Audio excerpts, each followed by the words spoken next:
Well, this is an RC Mini video, and this is a touring car. Why, you may ask? Well, we had an idea. We think that this car could be a four-wheel drive Mini. It's based on the MTS Rally, I think it is, and it's supplied by, or available from Hobbyking for a whopping $99 US, which is quite impressive for what it is. It looks like silver carbon, but apparently it's not. It's just the laminated fiber internally, fiberglass board. So based on the MTS, so we think we might be able to use this for the MTS T2 conversion, which would be quite impressive. To make it one of the cheapest four-wheel drive minis you could put on the track. So let's see how this works out. First of all, strip this sucker. And just for the occasion, we're armed with coffee and a new little toy. So let's see how this all works out.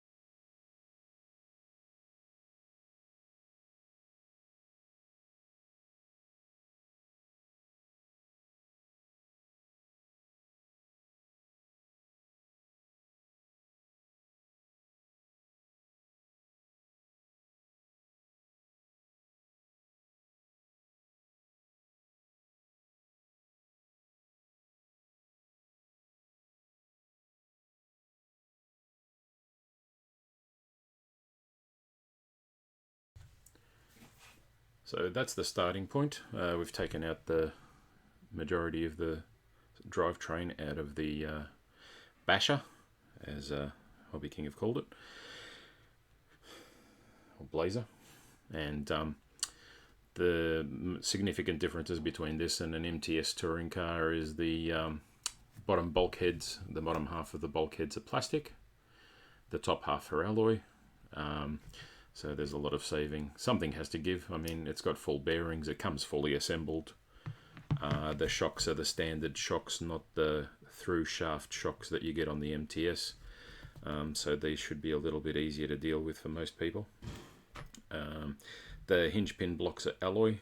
You've got the floating servo mount, so it's quite a decent car. If it works, by all accounts, it does work reasonably well. Especially when you consider it's a $100 US car. And it comes with a full-on body as well that's got an EFRA number on the front, which I thought was interesting. So yeah, we've got the bulkheads out. I've left the shock towers on, which won't be applicable, just to basically leave the alignment of the shock bulkheads. I'm just basically going to transplant it all onto the Mini conversion kit, the MTS Mini conversion kit, without rebuilding anything. I just want to see what it's like straight out of the box, in as much as it is straight out of the box without replacing half the car. So we'll see how we go. Had to take the belt off because that's looped around all of this stuff there. I'll take the steering off the chassis later to put onto the Mini chassis. We'll see how we go. The other main difference between this and the MTS car, this hasn't got the split upper deck, as you can see from the full upper deck here of a more traditional touring car. So that's a couple of parts out of the conversion kit we're not going to be able to use, but that's alright. I'm sure we can work out a way around that. Let's see how we go now, putting the drivetrain on the MTS conversion chassis.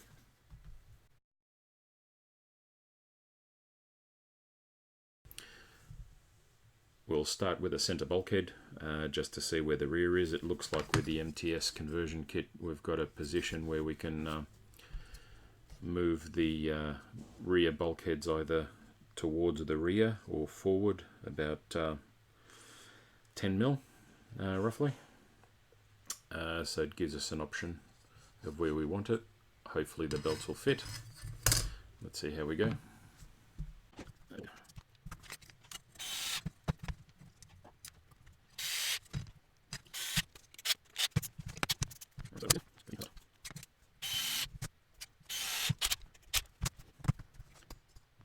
So now we fitted the center bulkheads for the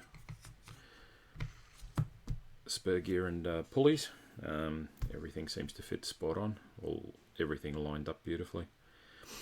So let's see where we can fit the rear shock tower. Now, if we line it up on the front two holes, we're not going to be able to go straight in with that. The front part of the lower shock tower, because these are different, they're designed to have the flat upper deck. So the front part of the bulkhead is a little bit too long, so we're going to have to cut that. And then the standard belt that comes with the kit's not going to fit in because it's too long.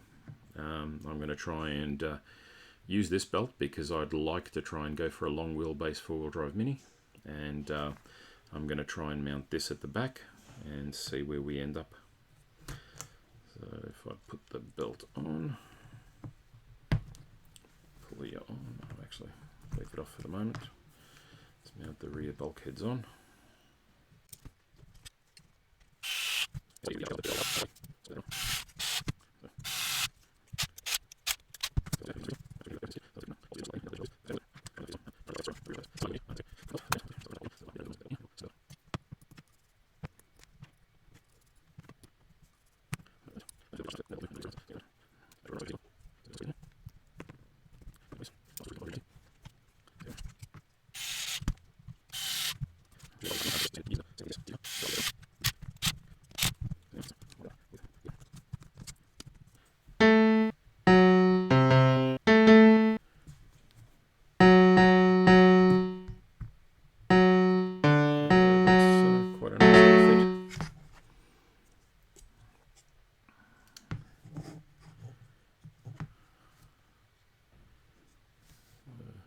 Just all went straight on.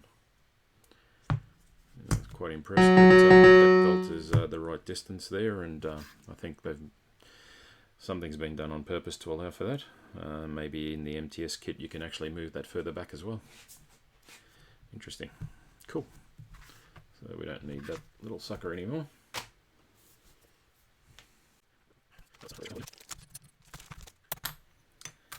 So these are the standard shock tower, the standard upper deck you get with a kit, which is not really going to work out for us. So we'll see how we go.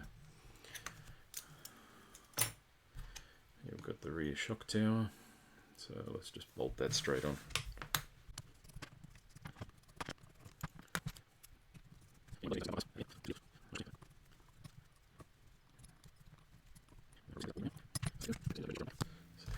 The front one in the kit. Alright. I'm guessing the front one is going to be the standard one that came with the car, which does actually look quite about the same size as my kit off the X-Ray as well. The size from the X-Ray. So, what else do we need now?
Damn, these nice little brown ones look really nice. I was hoping to keep them. Yeah, well, it's going to be covered in shims in a minute anyway. So there's the difference between the two. An extra 10 mil or so, almost 10 mil.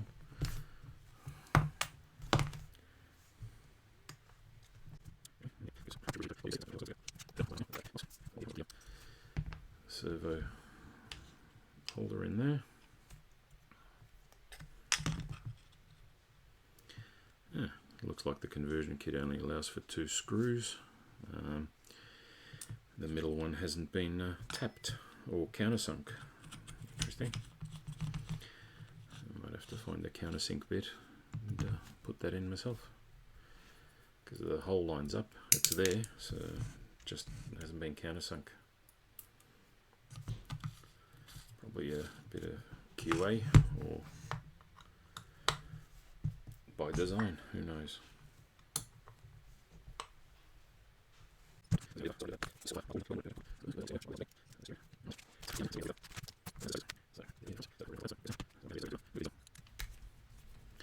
Droop screws across to the new arms. Actually no, because they're way too thick. So we'll leave those in there. It's roughly about center, but I want it slightly forward because at the moment it looks like I'm going to be about 225 mil wheelbase, which is pretty much spot on for mid wheelbase. But like I said, I'm going to try and go, that's where the output shafts are, so if I want to have perfect alignment in the output shaft, I'm going to have to go with the 225 and go mid wheelbase, but I want to try and go long wheelbase, so I'm going to have to try and not be as efficient with the outputs on the drive shafts and make the fronts go forward a little bit and the backs go back a little bit. So let's see where we end up with these shims.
Let's have a look and measure about center of the arms to center of the arms, and really we're at about 230 at best bet here, so we've only really gained half a centimeter. I think we really need 235 or 237 to go long wheelbase properly, otherwise it's not going to work out.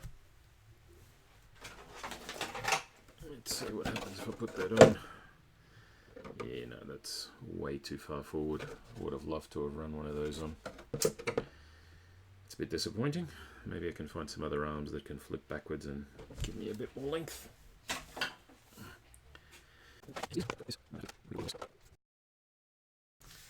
Alright, we'll just put this aside for a little bit, and we'll build up the C hubs and knuckles and rear hubs, and mount the unis to them, and then bolt them on. and then set up the worst part of the whole build, the turnbuckles. Hate doing turnbuckles, doesn't matter what car it is.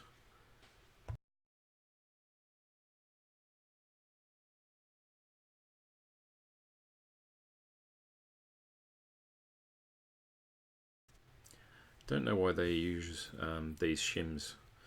They're bigger than a bearing, so if you put them on to space out the drive shaft to take the slack out of them, you end up putting pressure between the center race and the outer race of the bearing, so it just adds friction. So I don't know why they bothered with these. I guess it does keep crap out, but I mean at the cost of friction. I guess you'd really want to use the standard 5mm shims that Tamiya 3 Racing and Year Racing make. They're just big enough to cover the inner part of the bearing, and they won't bind on the shields or the outer race. So yeah, I don't know why they give us these ones. I don't like them. I usually put in the other ones to take the slop out and pack it out to the right width that I want.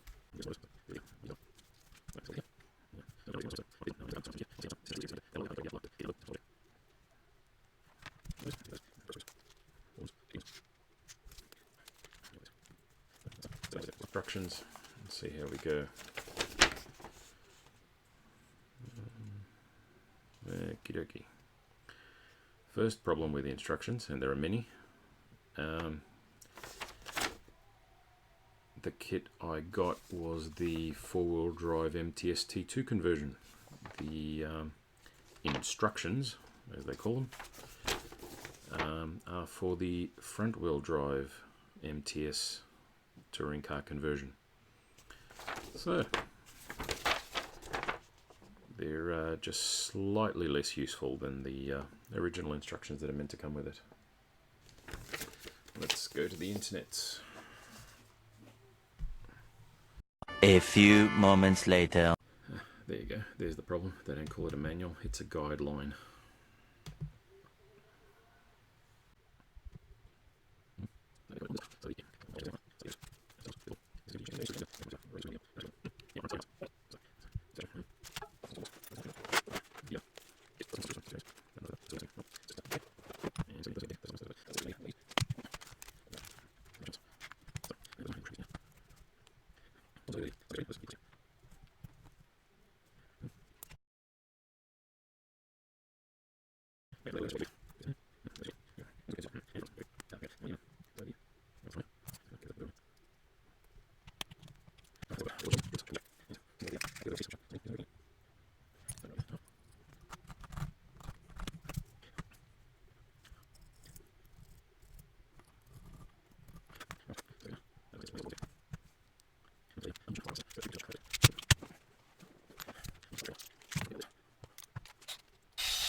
So if I try and sandwich it in between the instructions and press it in,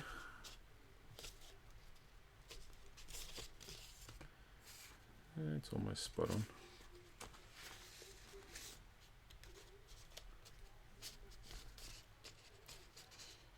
There it is. Beautiful.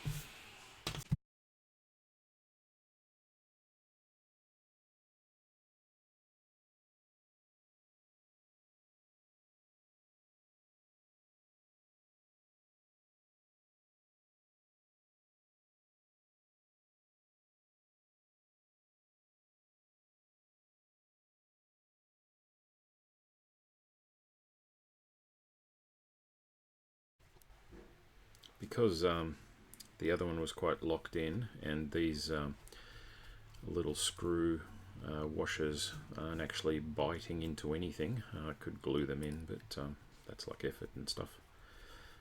You can hold on to them a little bit and just make sure the screw is biting in and actually grips and doesn't loosen up. There we go. That was the one benefit of the one that was really tight. That ain't coming out for anybody.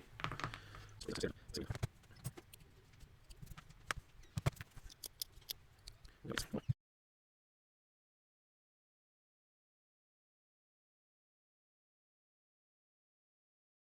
see how we go with the universals or CV. There's two different kinds. The pins are much thicker on one and less thick on the other, obviously.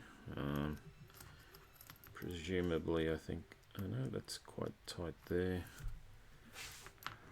That's super tight there. So thick ones on the rear, thinner ones on the front. Wonder if you can get blades for these. Probably. So I got there, got there. And, okay. So let's do the backs. Why not? While we're here. So,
I'm guessing that's just this version of the kit. The hole in the center is not designed to go into the 5mm output of the hex. So when you try and push it in, it just sits there and won't go down any further. You can see that, so that's not going to happen there. Front or rear, so going to have to get different hexes for this car. There's no questions about that one.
There's a bit of an angle because of the arm as well to the shock, so the shock is aiming in or pointing in that way as well.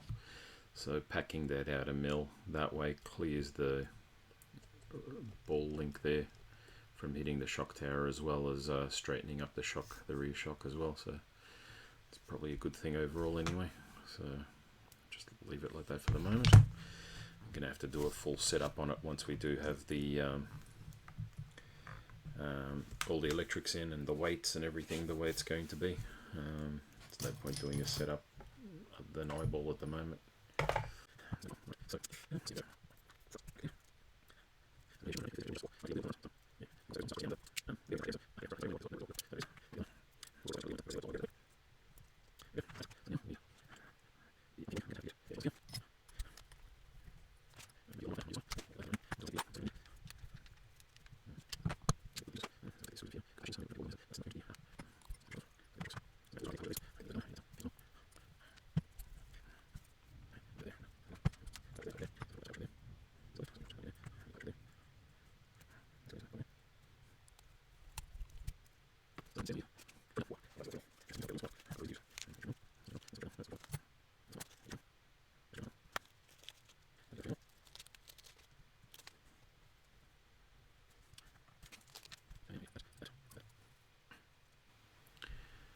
That's no good.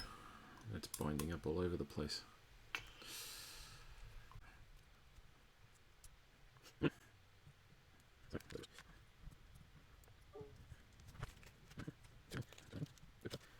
I'm going to have to revisit this because I don't like this.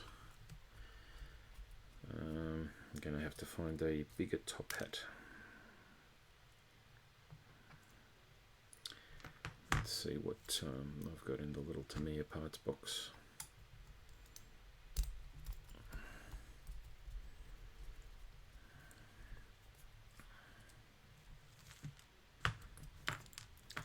It's not a kit for the faint-hearted, the conversion kit, but it's worth persisting because when it does work, it's very nice indeed.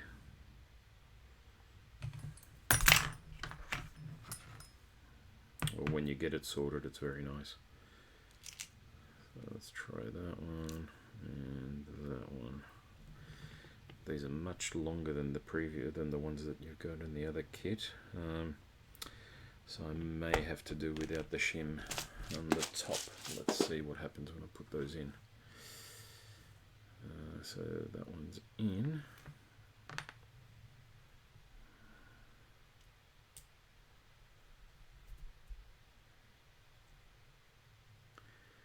Yeah, so that's already got the 2mm spacer in there, so there's no way I'm putting another spacer in there. So it's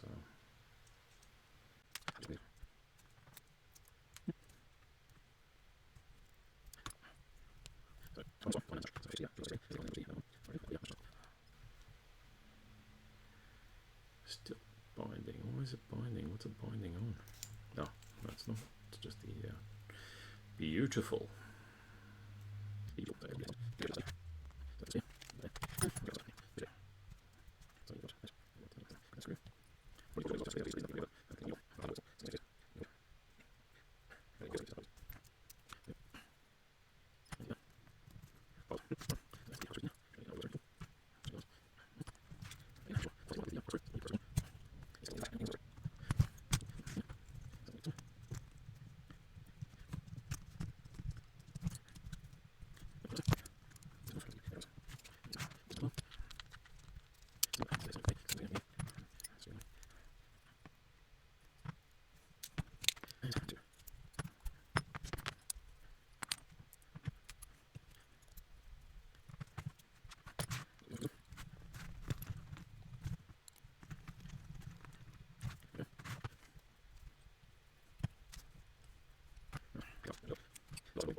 I think I may have found another issue with moving those front arms too far back or too far forward.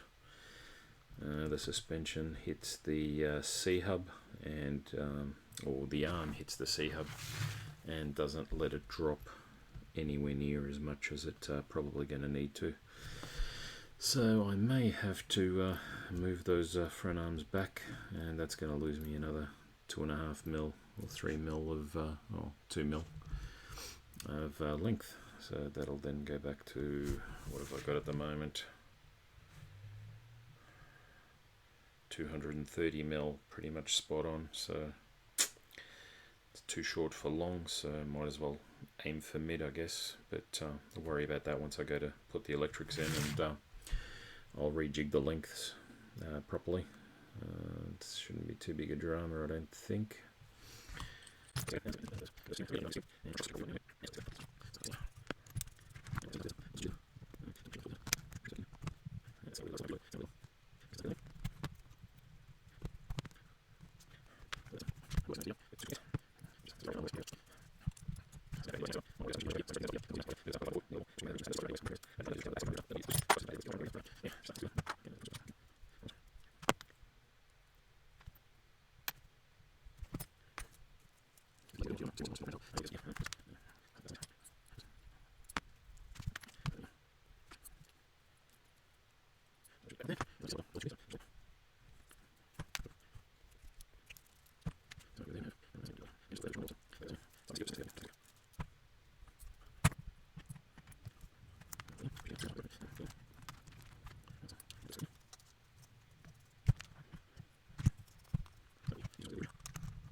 So now moving it forward 3mm. There's less angle on the shocks, so you get more of a positive vertical actuation or action.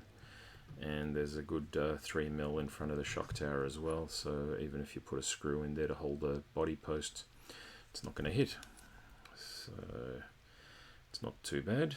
So now the only thing really missing right now then is the upper deck. So here's one we prepared earlier. So this is basically the same as the original one, slightly tweaked a little bit, shortened obviously where it needed to.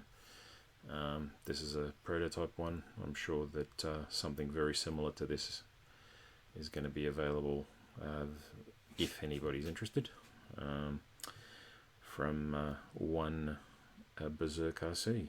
So let's see how this works out before we commit to too much, shall we? So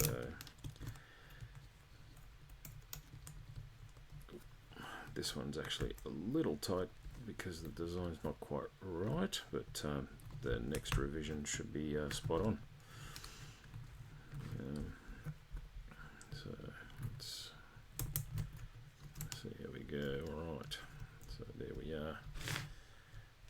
So there it is. So that fits in very nicely. Just hovers above the servo mount. Looks pretty schmick.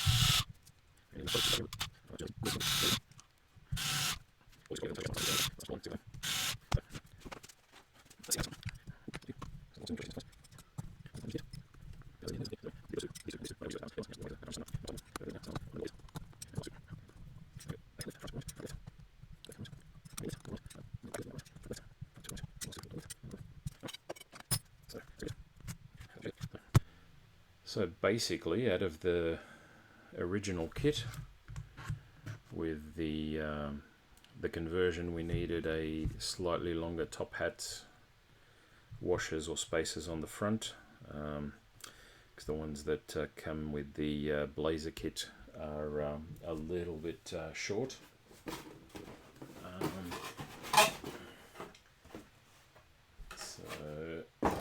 Just needed slightly longer top hats, so I'm going to need different hexes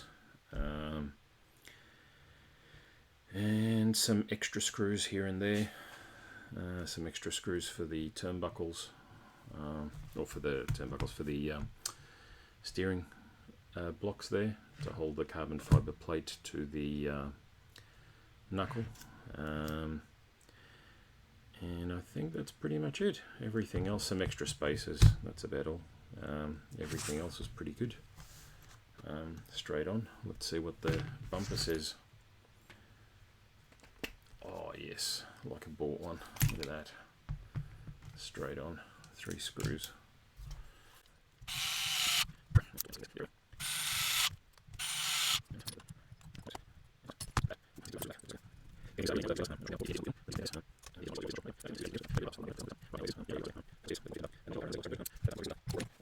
Now if we compare it to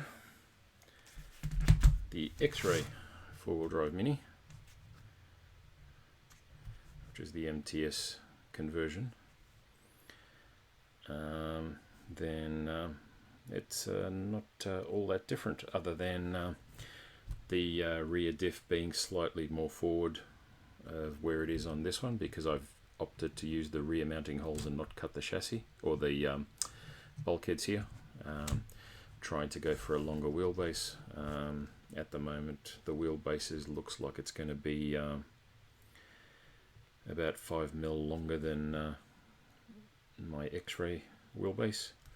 I'm going to try and fit the body from this car onto here, which is why I might look at fitting this tower across. And to do that, let's see if I can actually bolt straight on. That would be really good, wouldn't it? So that's about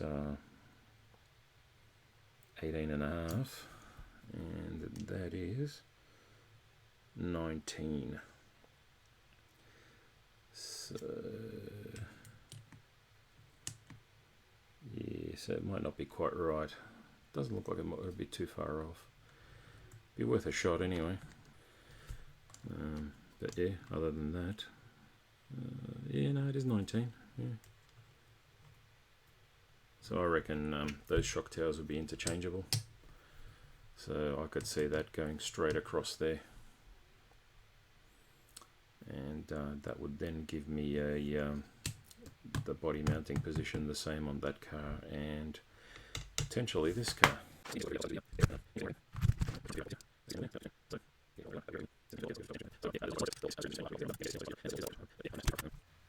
So yeah, it's interesting to see, because the X-Ray car is amazing to drive, so I wouldn't think this one would be too far different either. So yeah, for what is it, 122 bucks Australian I think this works out at, and delivered plus 170 bucks. That's about a $300 car plus the upper deck and a couple of little bits that most people might have lying around. I reckon that's pretty damn good value for a 4-wheel drive Mini. Let's see what happens when we test drive it. That's going to be the real telltale. I can't imagine it will be as good, but you never know. Only one way to find out. Next step will be mounting electrics on it. So let's see how that goes.